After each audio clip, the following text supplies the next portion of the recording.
எல்லாருக்கும் வணக்கம். என்னுடைய சகோதரிகள் தெரிஞ்சுக்க வேண்டிய ஒரு முக்கியமான விஷயம், இப்போ நம்ம லைஃப்பில் நிறைய பிரச்சனைகள் நடக்கும். அது ஒரு உச்சக்கட்டத்துக்கு போகும்போது மனசு தளர்ந்துடுறீங்க. ஐயோ நம்ம பிரச்சனையில் சமாளிக்க முடியல, நம்மளுக்கு லைஃப் முடிஞ்சிருச்சு, இனிமேல் நம்ம என்ன வாழ போகிறோம் அப்படின்னு சொல்லிட்டு பலவிதமான கோணத்தில் யோசனை பண்ணி உங்களோட முடிவுகளை தவறான சிந்தனைக்கு கொண்டு போயிடுறீங்க. பிரச்சனை உச்சக்கட்டத்துக்கு போகும்போது நம்ம நினைக்க வேண்டியது என்ன தெரியுமா? நல்லா புரிஞ்சுக்கோங்க.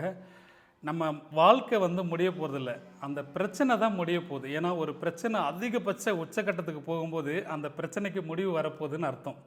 ரைட்டா? அதாவது ஒரு விளக்கம் சொல்லுவாங்க, அணைய போகிற விளக்கு பிரகாசமாக எரியும்னு சொல்லிட்டு. அது மாதிரி முடிய போகிற பிரச்சனை உச்சக்கட்டத்துக்கு வரத்தான் செய்யும். அதுக்கப்புறம் அது தளர்ந்து போயிடும். அதுக்கப்புறம் நம்ம வாழக்கூடிய அந்த வாழ்க்கை ரொம்ப பிரகாசமாகவும் நம்ம எதிர்பார்த்த மாதிரி ஒரு நல்ல வாழ்க்கை அமையறதுக்கு, ஒரு இலக்கை நோக்கி பயணிக்கிறோன்ற ஒரு வைராக்கியத்தை ஏற்படுத்தியிருப்போம்ல, அதெல்லாம் கண்டிப்பாக நடக்கும். நம்ம வாழ்க்கையில் ஜெயிக்கிறோமோ இல்லையோ, தோக்கவே கூடாது.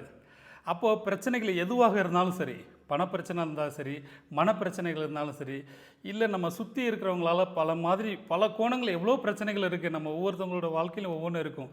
அது எந்த பிரச்சனையாக இருந்தாலும் சரி நின்று ஃபேஸ் பண்ணுங்கள். ரைட்டா? அந்த பிரச்சனை முடிய போகிற நேரம் உச்சக்கட்டத்தில் தான் இருக்கும். மனசை இறுக்கி பிடிச்சிட்டு தைரியமாக இருங்க. கண்டிப்பாக வெற்றி நம்மளுக்கு தான்.